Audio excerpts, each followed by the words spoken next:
E aí galera, tudo bem com vocês? Na aula de hoje a gente vai tratar sobre trigonometria no triângulo retângulo.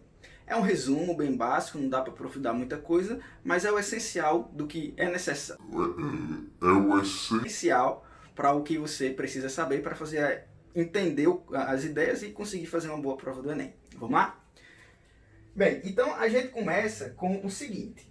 Eu tenho um triângulo retângulo. A gente sabe que um dos lados é chamado de hipotenusa e os outros dois é chamado de cateto. A gente vai fazer uma análise em cima dos ângulos agudos desse triângulo retângulo. Porque, como a gente sabe, a soma dos três ângulos internos de um triângulo é sempre 180 graus. Então, se um dos ângulos é sempre 90 graus, por isso ele se chama triângulo retângulo, então os outros dois, na hora que eu somar, são ângulos que, quando juntos, tem que dar 90 graus, né? Para completar os 180 com o outro 90. Se esses dois ângulos têm que dar 90 graus, então eles são menores do que 90 graus, isso caracteriza ângulos agudos. Ângulos agudos são ângulos menores do que 90 graus. E aí a gente faz uma análise em cima do que a gente chama de seno, cosseno e tangente desses ângulos agudos. Tá? Então, o que se discute? Para qualquer ângulo que você possa imaginar em um triângulo retângulo, toda vida que você calcula o seno, o cosseno e a tangente daquele ângulo, você sempre chega na mesma resposta. Isso é uma constante. Então, agora como é que se calcula o seno, o cosseno e a tangente desses ângulos? O seno, ele é uma conta que se faz. O que é o seno de um ângulo? O seno do ângulo é você pegar o cateto oposto desse ângulo, tá? Porque lembre-se que a gente faz uma análise em cima dos ângulos agudos. Então, quando eu analiso os ângulos agudos, eu vou ter sempre um cateto oposto que está na frente desse ângulo. Por exemplo, quando eu olho para o alfa, eu sei que B e C são catetos. Qual é o cateto oposto de alfa? O cateto oposto de alfa, que está na frente de alfa, é justamente... O alfa está se abrindo para quem, né? Quem é que está na frente dele? É o oposto dele e é o lado C. O cateto oposto do ângulo beta é o lado B. Ó. Perceba que o ângulo é isso aqui, ó, é essa abertura. E ele está se abrindo para o lado B, ele está oposto ao lado B. Tá? E para se calcular o seno de qualquer ângulo, você sempre vai fazer o cateto oposto dividido pela hipotenusa. O cosseno é o cateto adjacente. O que é o cateto adjacente? Bem, se você sabe identificar o cateto oposto, se você olha para o beta e entende que esse cara aqui é o cateto, ele é cateto, né? Só que agora, com relação a beta, ele é um cateto oposto. Se você sabe que ele é um cateto oposto, então o outro cara que sobrou aqui é o cateto adjacente. Mas o cateto adjacente, ele sempre está formando um ângulo. Adjacente quer dizer aquele que está ao lado, e o adjacente, o que está ao lado, é o que forma o ângulo. Então, quando eu olho para o beta, eu sei que o beta é formado por uma hipotenusa e um cateto. Esse cateto é o cateto adjacente. Quando eu olho para o alfa, eu sei que o alfa é formado pela hipotenusa e um cateto. Esse cateto é o cateto adjacente de alfa. Perceba que o cateto ele é sempre associado ao ângulo. Por exemplo, o B ele é o cateto oposto de beta e ele é o cateto adjacente de alfa, tá bom? E o nome cateto oposto não é uma coisa específica, não é uma coisa fixa, aliás. Ele vai depender de qual ângulo você está fazendo a sua análise, tá? Repito, ó, o B é oposto a beta e é adjacente a alfa. E aí, para calcular o cosseno, você sempre vai fazer essa divisão aqui, ó, cateto adjacente dividido pela hipotenusa. E para calcular a tangente de um ângulo é pegar o cateto oposto e dividir pelo cateto adjacente.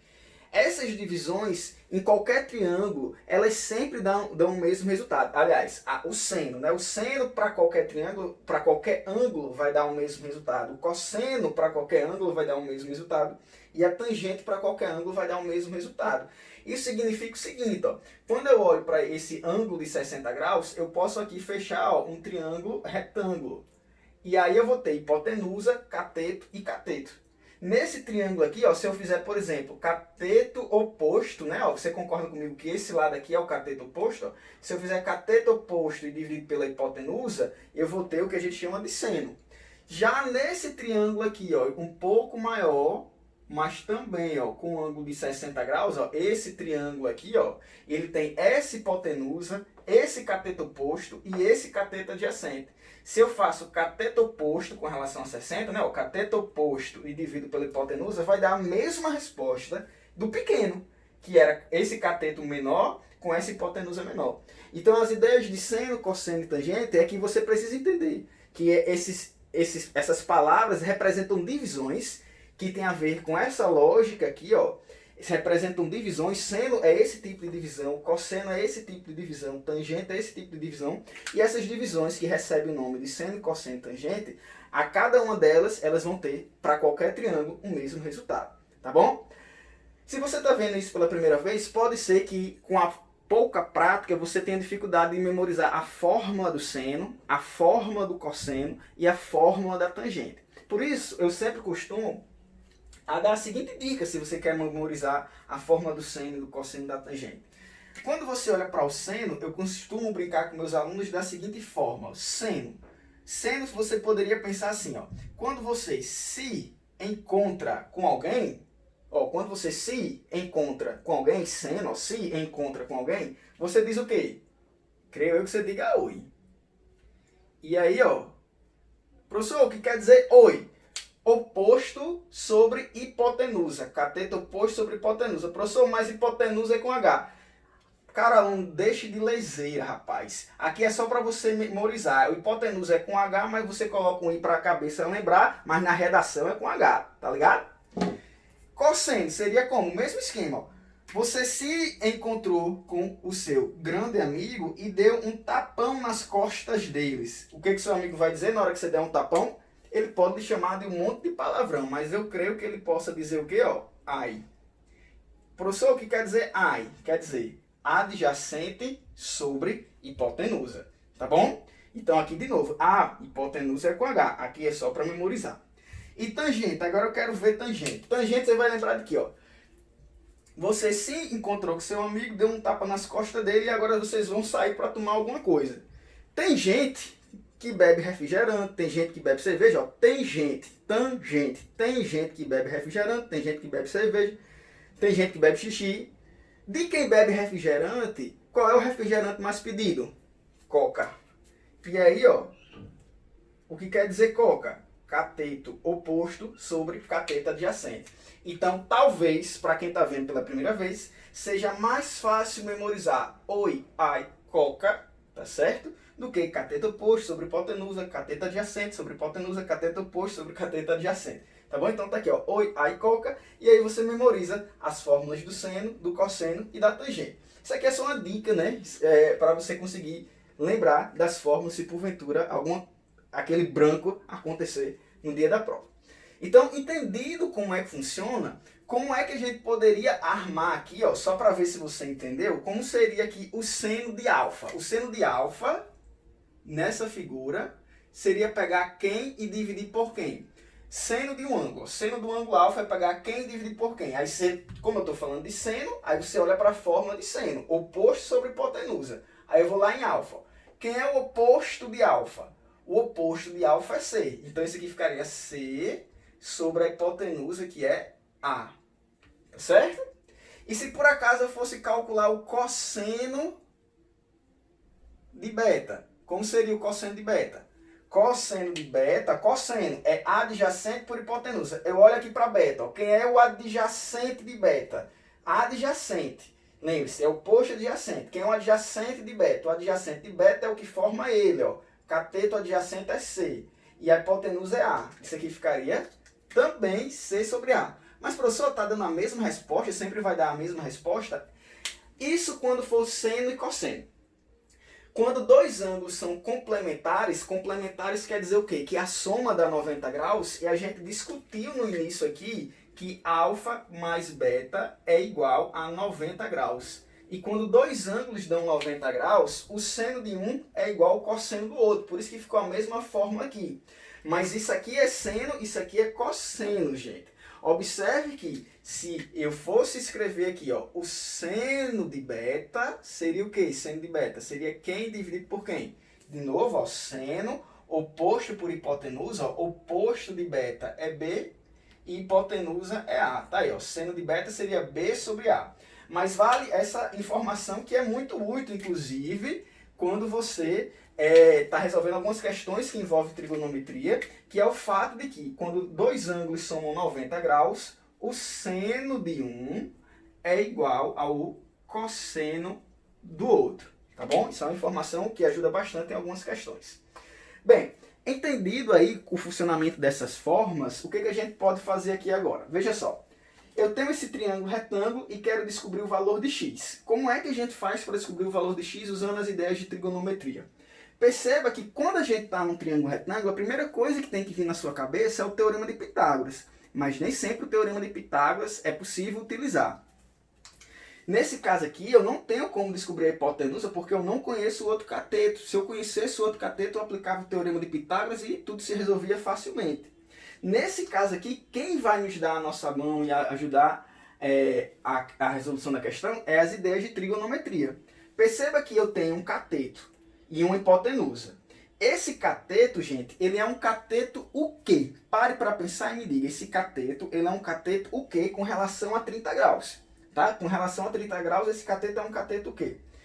É um cateto que está formando um ângulo, né? Ó, é um cateto que forma um ângulo, é um cateto adjacente. E se é um cateto adjacente e uma hipotenusa, eu posso pensar em calcular o cosseno, tá certo? O cosseno desse ângulo, o cosseno de 30, seria assim, ó. Cosseno de 30 seria igual, pela fórmula do cosseno, ó, cateto adjacente, que é 10, sobre hipotenusa, que é x. E qual é o cosseno de 30? E aí vem o grande problema.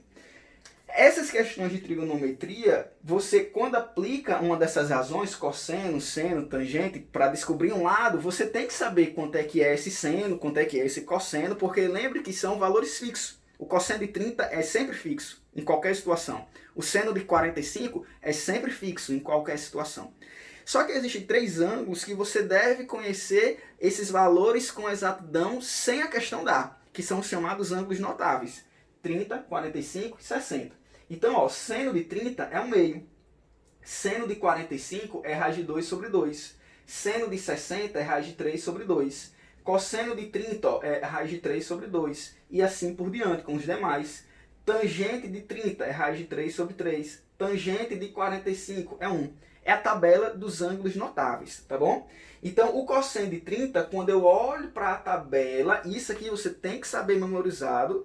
Quando não é 30, 45, 60, a questão vai lhe dar, no enunciado da questão, ela vai lhe dar quanto é o cosseno de 30, quanto é o cosseno do ângulo, foi lá 27, o ângulo é 27, ela vai lhe dar o cosseno de 27, tá? Nesse caso aqui, como é um ângulo notável, 30 graus, isso você tem que saber, já adianto para você. E existe até um jeito de memorizar essa formulazinha, essa tabela, aliás, tem musiquinha para ela tudo, eu não vou cantar aqui porque já passei vergonha com o Oi, Ai, Có, tá?